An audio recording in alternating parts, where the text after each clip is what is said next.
working diligently on behalf of Earl, and the invocation by retired Sergeant First Class Dave Johnson.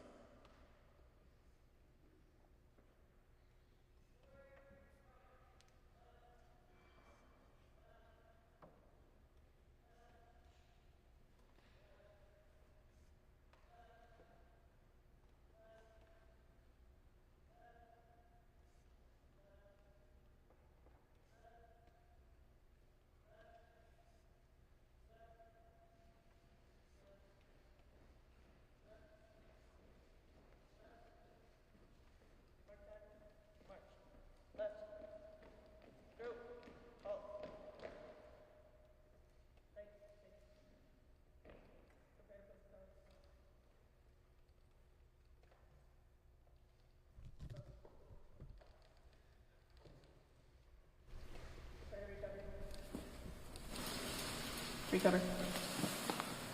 Present. Arms.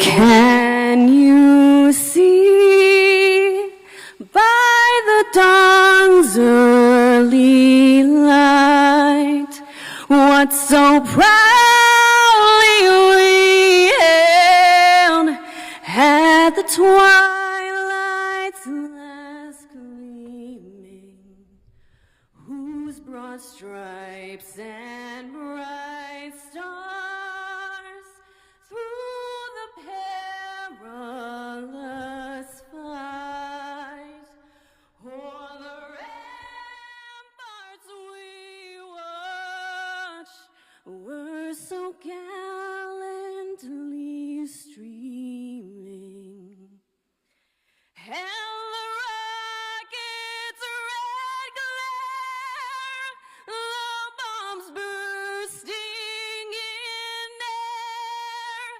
gave proof through the night that our flag was still there.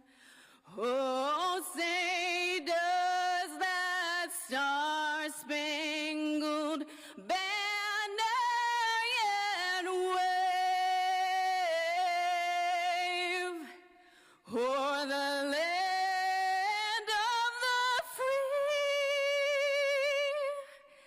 and the home of the brave?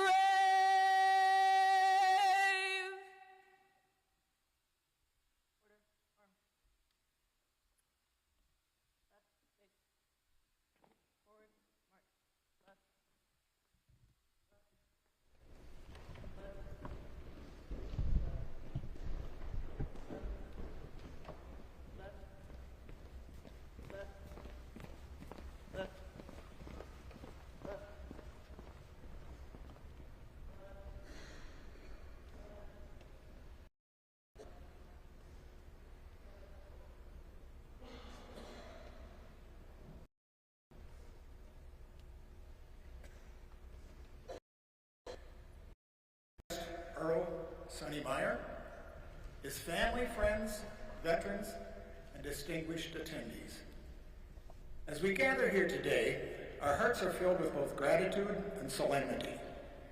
We come together to pay tribute to those who have made the ultimate sacrifice and to honor the brave souls who have borne the scars of battle, both seen and unseen.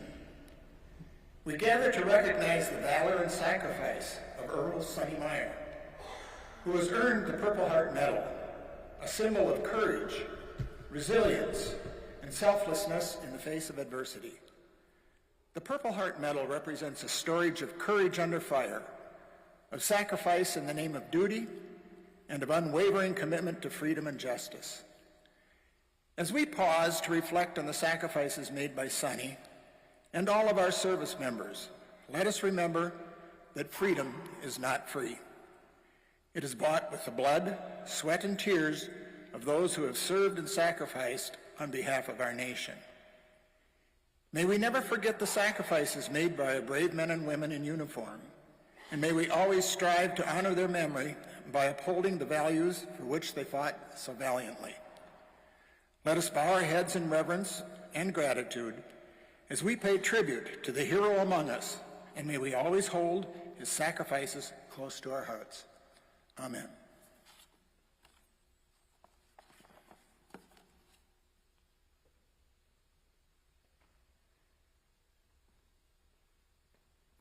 Please be seated.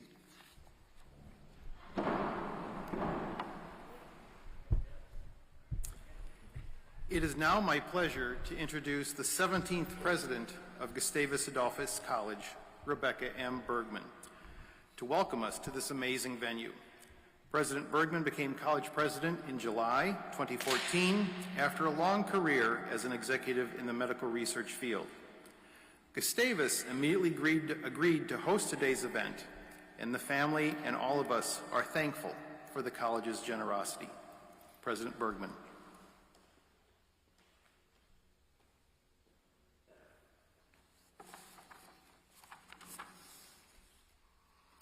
Welcome everyone here to Christ Chapel at Gustavus Adolphus College on this lovely spring day. My name is Rebecca Bergman, and as president of Gustavus, I have the distinct privilege of thanking all of you for being here on behalf of our students, faculty, and staff. Today we are very pleased and proud to recognize Earl Sonny Meyer for his service to our country. When our honoree today was serving in the Merchant Marines at the end of World War II and in the U.S. Army in Korea, Gustavus was welcoming his fellow veterans as students here in St. Peter. The college built new on-campus housing for the returning soldiers and their families. These veterans, Earl Meyer's peers in service, played an important role at the college in the late 1940s and the early 1950s.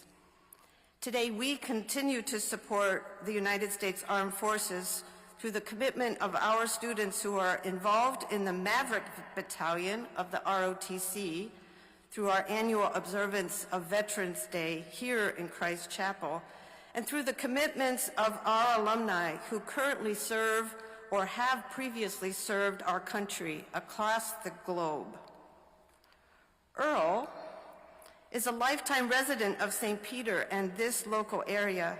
His story is one of consistency and resilience among decades of growth and change in our region.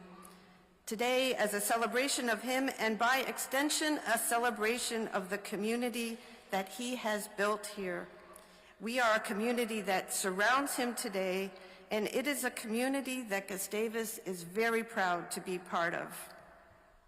On a more personal note, we at Gustavus are pleased to be hosting today's ceremony in part because each of Earl's daughters, Cindy, Sandy, and Barb, have worked here at the campus through the years.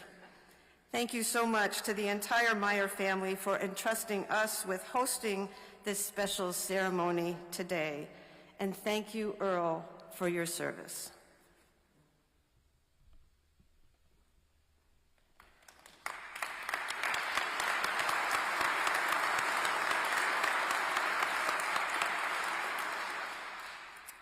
Thank you.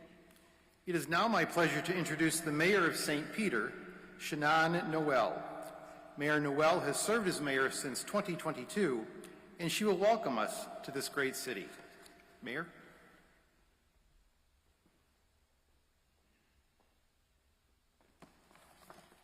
Thank you for that kind welcome.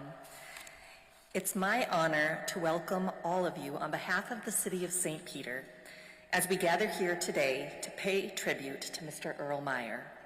At the remarkable age of 97 and 73 years after bravely serving his country in the Korean War, Mr. Meyer is finally receiving the recognition he so richly deserves. Today's ceremony both honors Mr. Meyer and is also a reminder that the sacrifices of our veterans, like Mr. Meyer, must never be forgotten, and that we must always strive to uphold the principles for which they fought so bravely. On behalf of the residents of St. Peter, I extend my deepest gratitude to you for your service and sacrifice. Your bravery and valor serve as an inspiration for all of us, and I'm humbled to stand before you today as we honor your remarkable service. To all those gathered here, let us never forget the debt of gratitude we owe to all our veterans. Let us continue to support and uplift them, ensuring that their sacrifices will always be remembered and honored. Thank you.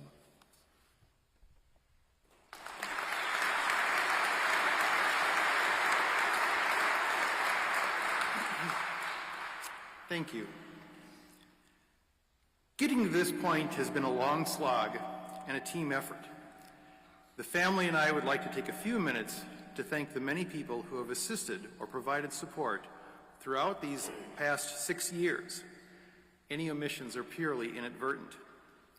Reed Forgrave of the Minneapolis-Star Tribune, Mark Van Cleve, Steve Karnowski, Abby Parr, and Amy Forliddy of the Associated Press, Don Mounts of Global Military Research, retired Captain Dennis Hughes, a decorated combat medic from the Vietnam War, Dr. Greg Beelman, a retired Army colonel and combat surgeon who served multiple tours in Kosovo, Iraq, Afghanistan, and Germany, Sergeant Major of the Army Michael R. Weimer and his staff, particularly Master Sergeant Daniel Wallace, Ruby DeBellis and Clara Haycraft of Senator Amy Klobuchar's office. Ruby and then Clara worked on behalf of Earl for nearly 6 years in total. Which leads to finally, but certainly not least, our featured speaker, Senator Amy Klobuchar. Senator Klobuchar took up Earl's case virtually from the beginning, and I'm certain became the last person the Army Review Board wanted to get another letter from asking about the status of Earl's application and why it hadn't acted favorably. Without her ceaseless and tireless efforts, I don't know that we would be here today. Senator Klobuchar is the daughter of a veteran. Her dad, the well-known journalist, author, and newspaper columnist Jim Klobuchar, served in the Army during the Korean War era, earning the Army Occupation Service Medal with Germany clasp and the National Defense Service Medal. She knows well the service and sacrifice of our veterans. When she visited St. Peter several years ago, she met Earl.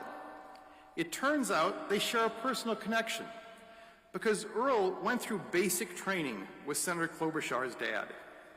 I can only imagine the stories exchanged. Senator Klobuchar is an outstanding advocate for our veterans and serving military. And I can tell you, having reached out to her office on the afternoon the day before the 4th of July a few years ago for urgent assistance on behalf of a World War II veteran, she and her team came through and will come through when you need help. She has been one of Minnesota's United States Senators since 2007.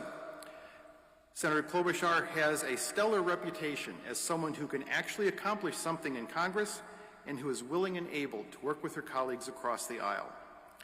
Ladies and gentlemen, it is my pleasure and privilege to introduce to you Minnesota's senior United States Senator, Amy Klobuchar.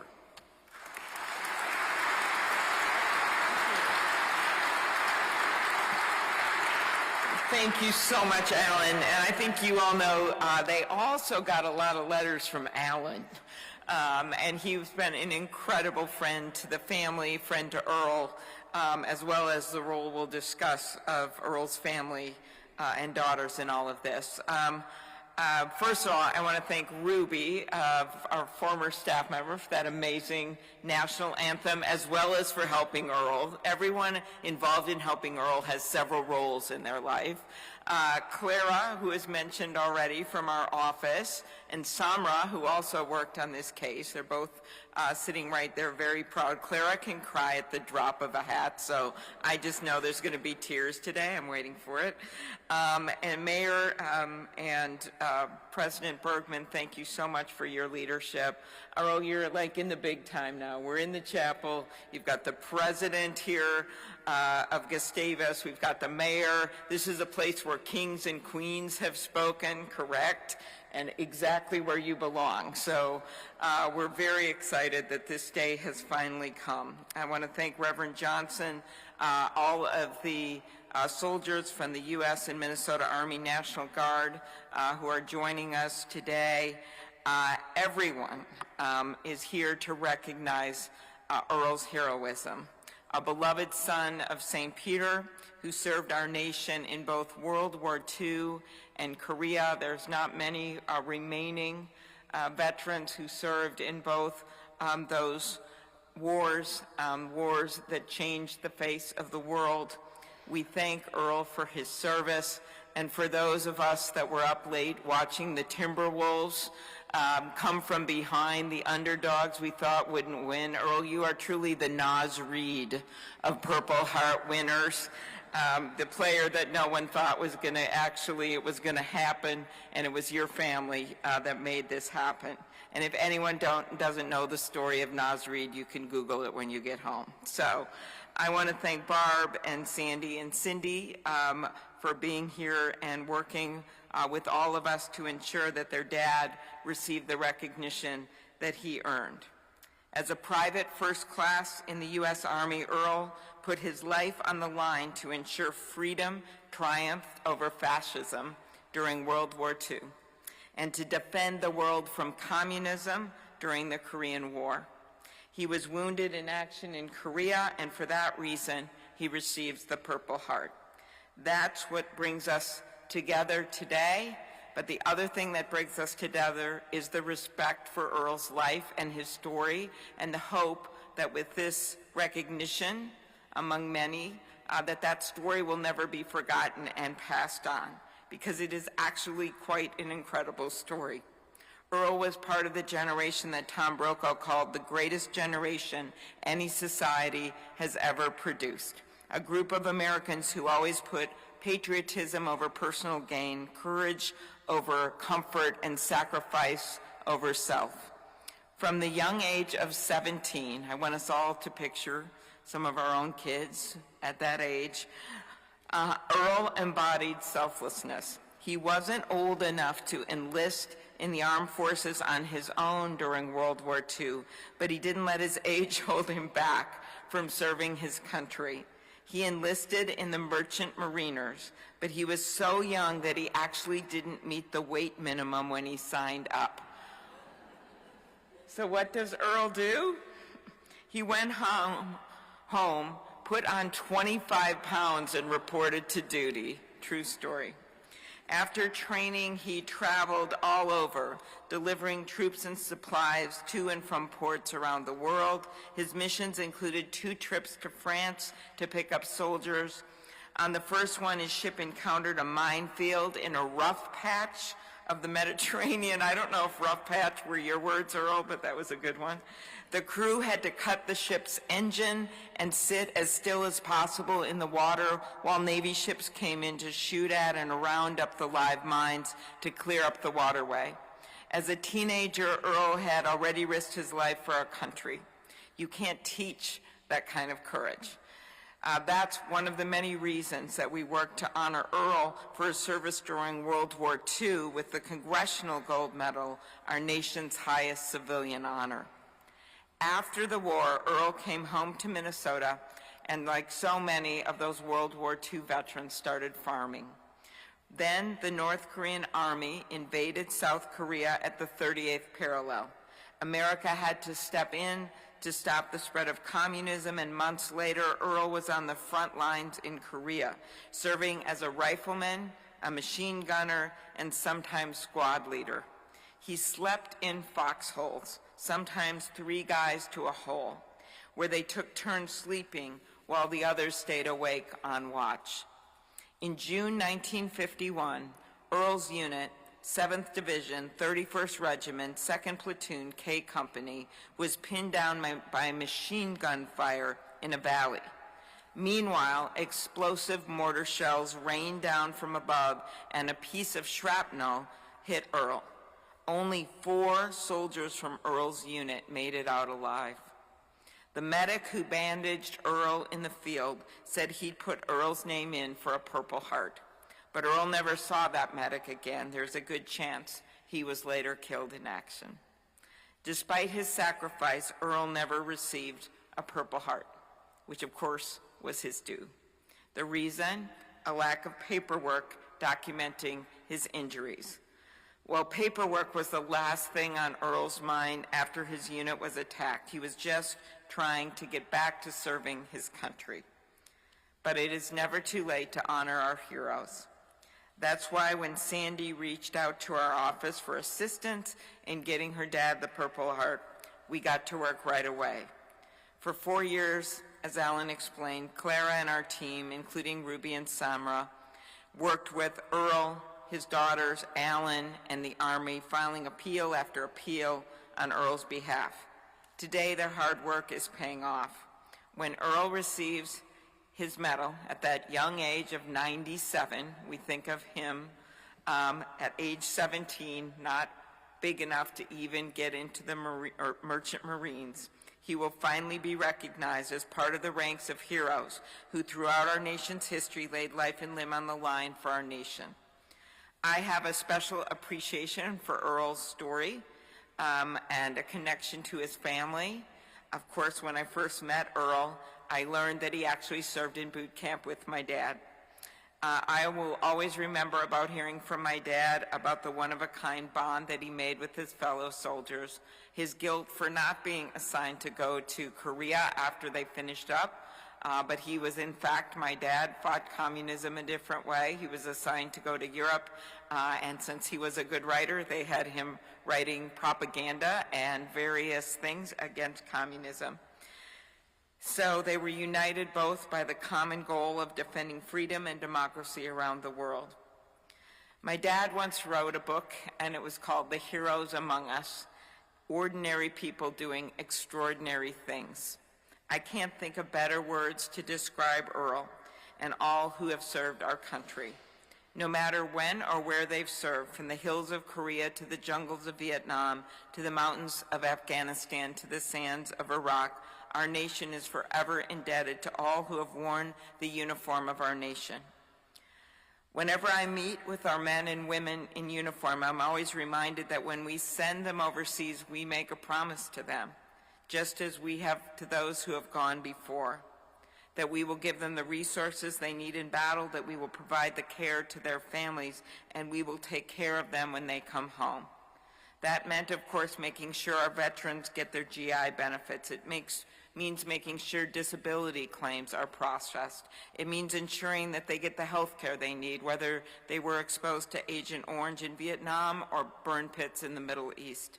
Because when our veterans signed up, there wasn't a waiting line when they were signing up as soldiers. And when they come home to America, there shouldn't be a waiting line for health care, or for a job, or for housing. Or yes, there shouldn't be a waiting line for the Purple Heart they deserve. I want to end with some wisdom from someone I miss every day, another Purple Heart recipient, the late great Senator John McCain. We got to be good friends, and I got to travel with Senator McCain all over the world, including to Ukraine, including to Vietnam. And we stood together in front of the cell where he had been held for 5 years. It was in that cell in Hanoi where he made the decision not to be released when they were going to allow him to be released early because his dad was famous and they thought it would make our military look bad. He said no, and he stayed in that cell. He was beaten and tortured with this incredible resilience, a true American hero. The last time I saw John, he had brain tumor. He was very sick. Cindy invited my husband and me to visit him to say goodbye at their ranch in Sedona. And I remember standing there. He could talk at the beginning in his usual irascible manner. He was making all kinds of jokes about what happened to a machine gun that we were given in Ukraine, why the Navy confiscated it. But in the very end, he couldn't talk anymore. And he pointed to one of his books, and he opened it up to a page, and he pointed to the words he had written. And that was this: nothing in life is more liberating than fighting for a cause larger than yourself. That's what Earl Meyer is for all of us. Something bigger than any single one of us. Our rights, our freedom, our safety is what Earl fought for. Minnesota, our country, and our world are better because of you, Earl. Thank you and congratulations, finally.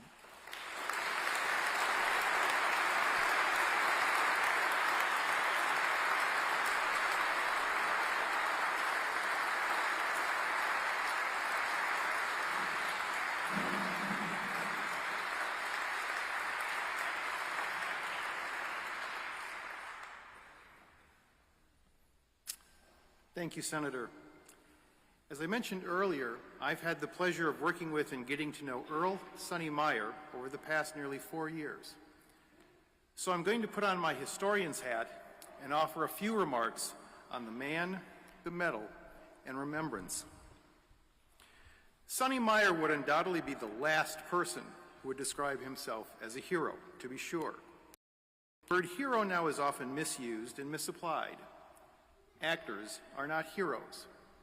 Athletes are not heroes. Music artists are not heroes. But Sonny Meyer is a hero in every sense of the word. As the senator just said, he is one of that group of Americans for whom journalist Tom Brokaw coined the term America's Greatest Generation. After returning from service in the U.S. Merchant Marine following the end of the Second World War, I have no doubt Earl was looking forward to a quiet life here in St. Peter. However, Uncle Sam had a different idea. In November 1950, Earl learned he had won the lottery when he received a letter with the odd salutation, "Greeting." I'm quite certain it wasn't the sort of lottery he wanted to win.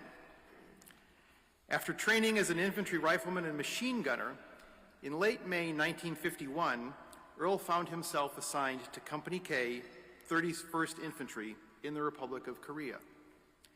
Barely 6 months had passed since he had been here in St. Peter and left after being drafted.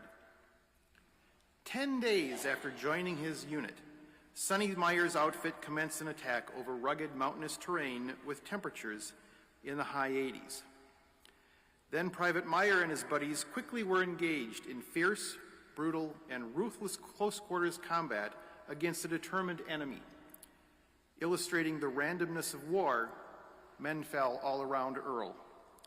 At one point, Sonny and his unit were pinned down by heavy mortar fire.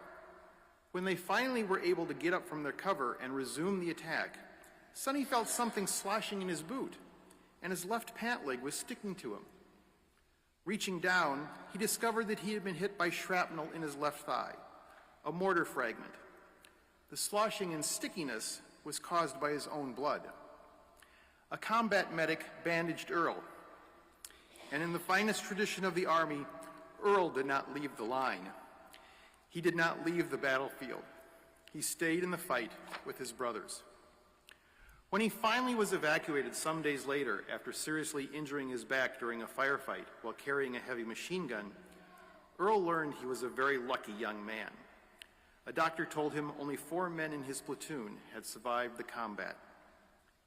After completing his tour in Korea in September 1952, Earl was just happy to be home. Many of his buddies hadn't made it. The medic who treated him on the battlefield had likely been killed in action because he never completed the paperwork for Earl to get the Purple Heart Medal. For Sonny, that was the least of his concerns. Like most combat veterans, he just wanted to get on with his life and put the war and all that he had seen and experienced far, far behind him. It was only decades later when he finally mentioned to his daughters that he had been wounded, that he had a scar and a piece of shrapnel in his left thigh, that they convinced him to pursue getting the Purple Heart that he had earned. Now, almost exactly 73 years after he was wounded in action in early June 1951, Earl will finally formally receive the medal. His tenacity and indomitable spirit should be an inspiration to us all. The Purple Heart holds a special place in the pantheon of American military medals. It is the oldest decoration awarded, having been established originally in 1782. When it was reinstituted in 1932, it became the only American military decoration for which no recommendation is necessary. A service member earns it by being killed, wounded, or injured in combat, against an enemy of the United States. The Purple Heart is also, I think, the handsomest medal America awards. It is unique in its appearance. It stands out amongst all the military decorations. The medal Earl is about to receive is nearly as old as he is. Anticipating significant casualties, the military ordered 2 million Purple Heart medals in World War II. When the conflict ended somewhat suddenly in August and September 1945, 500,000 medals remained in inventory. In all the combat since then, that inventory has not been exhausted. The medal Earl is about to receive, like him, is a World War II veteran. The Purple Heart is a cherished decoration among those who have received it. My dad, who was wounded in action multiple times during World War II, once told me he was proudest of his Purple Heart medals. When I asked him why, I vividly remember him telling me, "No one has to see you do something and then decide to write you up. All you got to do is bleed." Well, Sonny Meyer bled for his country. He earned the Purple Heart. He is a true hero. When I finally was able to tell Earl a few weeks ago that he was going to receive the Purple Heart, he first said he never thought he'd see this. But the very next thing he said was about his buddies who didn't make it home, about a young man, fellow soldier, who was killed by an enemy sniper right next to him. Which leads me to my final point, remembrance. Sadly, most Americans today have little or no knowledge or understanding of history. Far too many know little or nothing about America's history, much less its military history. Indeed, the Korean War, in which Earl fought, for decades has been referred to by historians as the Forgotten War. We owe those who have served in our nation's armed forces, whether in time of war or peace, more than a passing understanding of history and of their service and sacrifice. Saying thank you to a veteran has become almost a trite and reflexive response when we meet one. But our nation's thanks should be implicit. Our nation's thanks should always be a given. What I respectfully suggest we need to remember is their service and sacrifice. Everyone who has served took an oath to defend the Constitution of the United States, even if that meant making the ultimate sacrifice and giving their life in service to our nation. We should tell veterans that we will always remember their service and sacrifice, not just thank you. In just over a week, most, if not all of us, will celebrate Memorial Day. A bit more than a week later, we'll commemorate the 80th invasion of Normandy. Many of us will attend a Memorial Day event celebrating veterans. Many of us, if not all of us, will visit a cemetery where loved ones are buried. After the event is over, after you've visited your loved ones, don't just leave. Take a few minutes to walk around the cemetery. Find a veteran's grave. Nearly all are marked or identified in some way. It'll be easy. Stand there. Think about their story. Think about their service and sacrifice. Tell them that you will remember what they did for our nation and for each and every one of us. I urge all of you, if you have relatives who have served, or if you know someone who has served, take time to learn their stories, research their service, write it down, tell their stories to others. Just as Earl's thoughts turn to remembering his brothers who served and those who didn't make it back, remember all those who have served, living or dead. To paraphrase the epitaph that the British poet laureate Sir Rudyard Kipling wrote after the First World War to commemorate all the Commonwealth service members who died in that conflict, let us ensure that their names live forevermore, just as we now ensure that our hero's name, Earl Robert Sonny Meyer, will live forevermore. Thank you.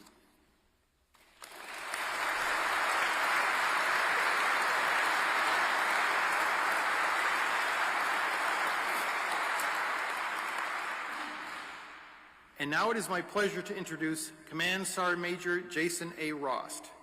Command Sergeant Major Rost has served as the Senior Enlisted Advisor for the Minnesota Army National Guard since September 2023.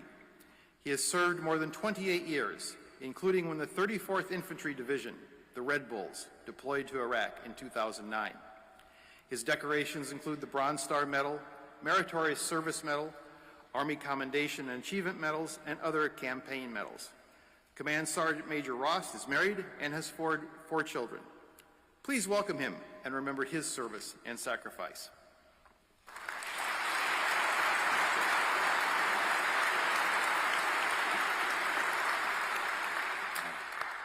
Well, thank you, Senator Klobuchar. Thank you, Mayor Shannon Noel. Thank you, Rebecca Bergman, College President. And of course, and most importantly, thank you to the family and friends of Mr. Earl Myers. Good afternoon. My name is Command Sergeant Major Jason Ross, as was previously stated. I'm the Senior Enlisted Advisor for the Army here in the Minnesota Army National Guard. And today, on behalf of the Sergeant Major of the Army, the United States Army, and a grateful nation, I have the distinct honor of participating in today's special recognition. While I do have formal remarks, let me start with a special and personal thank you to you, Mr. Meyer, for your service to the United States and your defense of the Korean Peninsula, which was my birth country. I was born in Seoul, South Korea, and I was adopted and raised here in Minnesota, and I am certain that my life and my service would not be possible without the sacrifice and service of men and women like yourself. Thank you.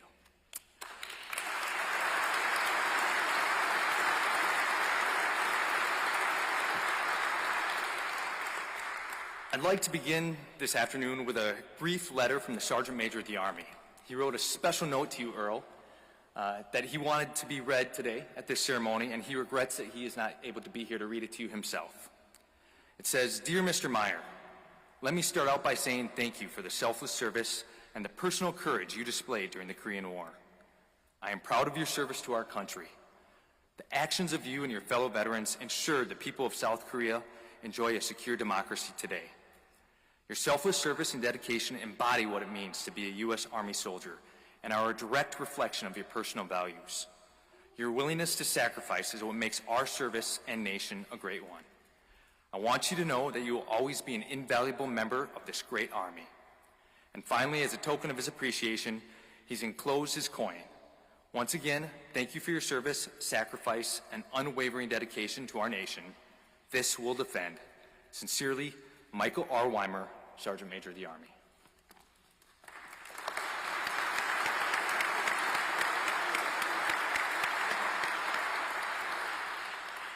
So this is what brings us all here today. Not the letter from the Sergeant Major of the Army, but the recognition of the sacrifices of Corporal Earl Robert Meyer, better known as Sonny. Now, I didn't read the special handwritten portion of the Sergeant Major of the Army's letter. It reads, "Thank you for not giving up on us. Long overdue." This is probably the understatement of the year from the Sergeant Major of the Army. We are some 70+ years overdue. No excuse, Corporal Meyer. We should have done better. And we ensure that you and our failure to recognize your courage under fire and sacrifices endured isn't representative of our heartfelt thanks across our Army and our nation. As we get started, I'd like to thank a few people who would not allow our mistake to go uncorrected. In fact, we would likely not be here today without their tenacity and their drive to intercede on your behalf. Senator Klobuchar, Mr. Alan Anderson, thank you. Corporal Meyer initiated his formal request for consideration in March of 2020, as was previously discussed. He received word of his denial around a week later, and in November of that same year, Mr. Anderson in the Senator's office helped in submitting those appeals of that decision. While that would unfortunately probably be the end of many requests, it was not, as their numerous inquiries made by both of them made sure that this was processed. So let's give them a huge round of applause for their efforts and their never-quit mentality.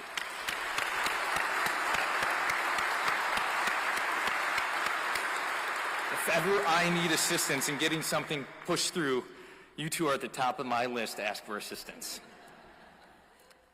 So before we call Corporal Meyer up to the post for pinning, I believe it's appropriate for me to set the stage of what he endured in the summer of 1951 on the Korean Peninsula. I'm not sure if anyone here has ever been to Korea. It's a beautiful country, but it can also be an unforgiving landscape of endless mountains, rice paddy fields with sweltering heat and humidity in the summer, and unmerciful bitter cold in the winter. I can't fathom the fearsomeness of the fighting. Just the effects of the terrain and the weather on combat formations is almost unbearable. Carrying combat loads in this terrain can push soldiers to their physical and mental limits, and that is with no enemy like the ones faced by PFC Meyer at the time in Company K, 7th Infantry Division. PFC Meyer was attached as an infantryman with Company K, 3rd Battalion, 31st Infantry Regiment, 7th Infantry Division in the vicinity of Walchon, Republic of Korea, which is located just a few kilometers south of the border of North Korea. And barely 2 weeks after joining his company, the 31st Infantry Regiment started to engage the enemy in intense and violent combat. Meyer and his unit engaged in heavy and bitter action throughout the month, particularly during those first 10 days of June. I'd like to outline what the Army Heritage Center has recorded about these 10 days in 1951 for his particular units. On June 1st, 1951, the 31st Infantry Division was ordered to attack to seize line Zebra. As the attack proceeded, the regiment met extremely stiff enemy resistance, and elements from all 3 battalions became engaged during the day. The 3rd Battalion, though, was successful in securing its objective and was later relieved by elements of the 32nd Infantry Division. On the 2nd of July, the regiment continued its attack north to destroy the enemy in zone and secure an objective line Baker. After a bitter fight, the 3rd Battalion was successful in securing Hill 483 despite strong air and artillery support, and the enemy had to be dug out with bayonets, hand grenades, and in some cases, flamethrowers. On the 3rd of June, the 31st Infantry continued to meet heavy enemy resistance as they advanced slowly forward. Early the following morning, Kilo Company received a heavy counterattack from both flanks and the front. The company, however, held its position, employed mortar and artillery fire to maximum effect, and drove the enemy off. After the counterattack was repelled, the regiment again pushed off in an attack and secured its objective against a heavy enemy resistance. The enemy was exacting a high toll from the regiment for its advance, but they were paying a much dearer price for their defense. On the 5th of June, Operation Pile Driver commenced, with the regiment attacking north into a new zone. Friendly units again had to inch their way forward under the heavy enemy fire and dig out enemy bunkers one by one. The 3rd Battalion received repeated enemy counterattacks, which attempted to drive them back, but they failed. It was believed that the ground was being held as a possible springboard for the enemy to drive back down into Walchon. In all of these operations, maximum use of air and artillery was being made, but the bayonet and hand grenade, the personal weapons, were the weapons which ejected the enemy from each hard-won hill. During the early morning hours of the 6th of June, elements of the 3rd Battalion received a heavy enemy attack of an estimated battalion size, and the battalion held their position, however, and forced the enemy to withdraw. Before the scheduled attack on the 6th, orders were received from the 7th Division that the 6th Republican of Korean Division would relieve the 31st Infantry Division, so the regiment could move into a new zone and continue Operation Pile Driver. On the morning of the 7th, the 2nd Battalion was attacked by an estimated enemy regiment, and it was necessary to employ a reserve company from the 3rd Battalion to assist in securing the area. At 12 o'clock on the same day, the regiment resumed the attack only to run into heavy enemy fires almost immediately. Heavy casualties were sustained by the regiment, but initial objectives were taken. On the 8th of June, the regiment again ran into heavy enemy resistance and fought until 9 o'clock, 2100 hours, to secure its objective.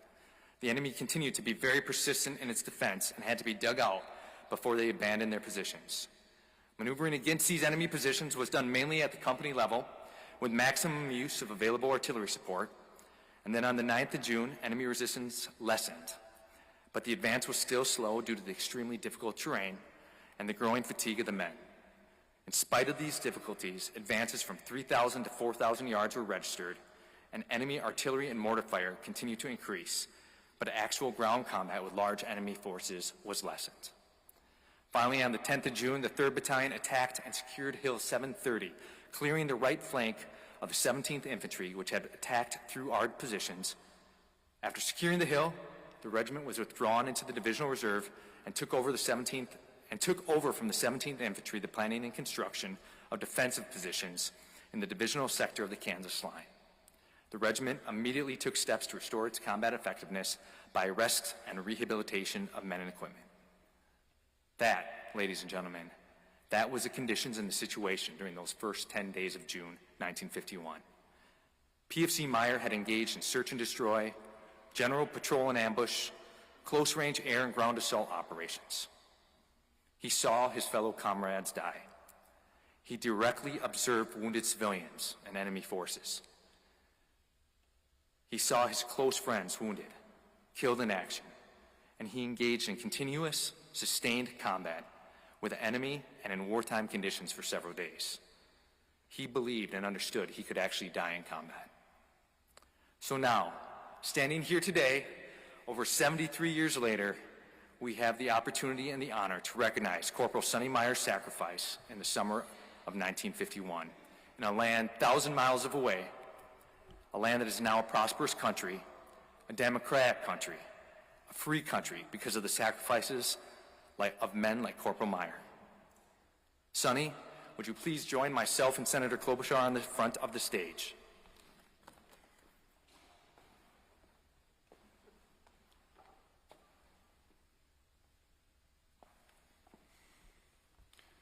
Please rise. Attention to orders. This is to certify that the President of the United States of America has awarded the Purple Heart established by General George Washington at Newburgh, New York, August 7th, 1782, to Private First Class Earl R. Meyer, Kilo Company, 3rd Battalion, 31st Infantry Regiment, 7th Infantry Division, United States Army, for wounds received in action, June 1951 in Korea. Given under my hand in the city of Washington, this 22nd day of April 2024, signed, Christine E. Wormuth, Secretary of the Army. Thank you, Corporal Meyer.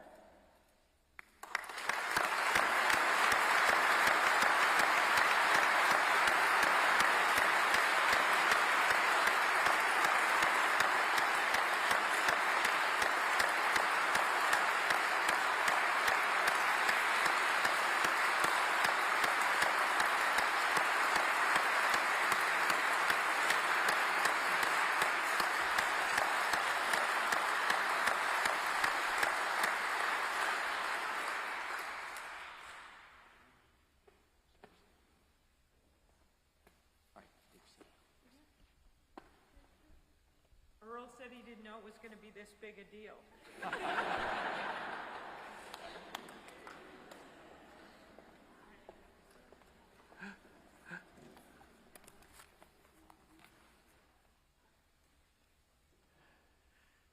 Thank you. Please rise and remain standing for the benediction by retired Sergeant First Class Dave Johnson and the retirement of the colors.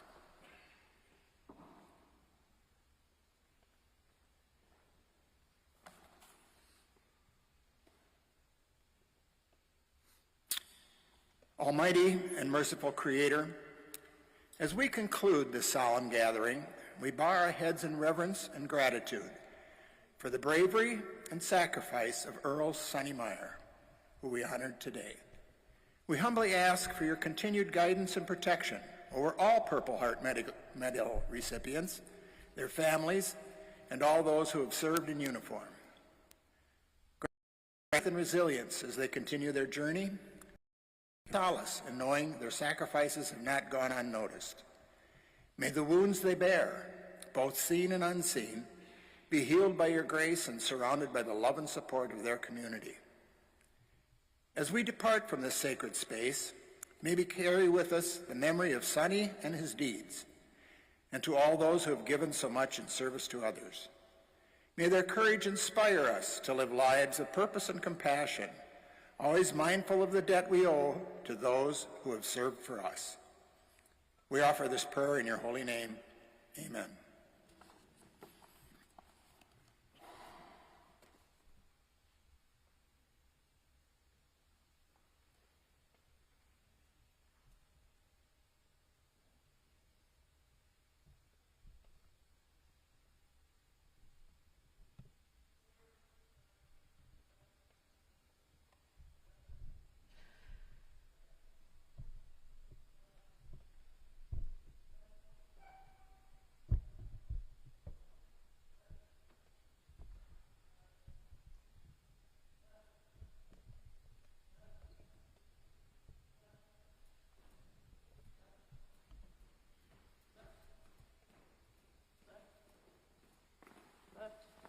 Mark time.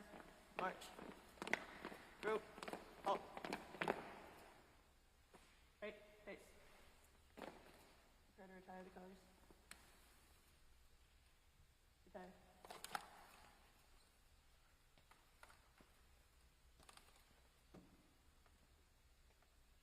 Left. Face. Forward. March. Left. Left.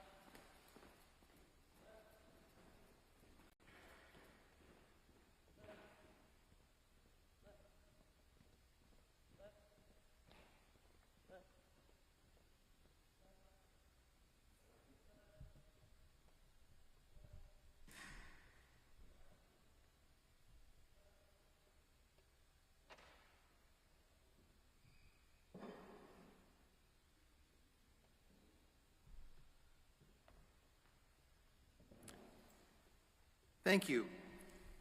Please join Senator Klobuchar and Command Sergeant Rost and all of you in congratulating St. Peter's hero, Sonny Meyer, one more time.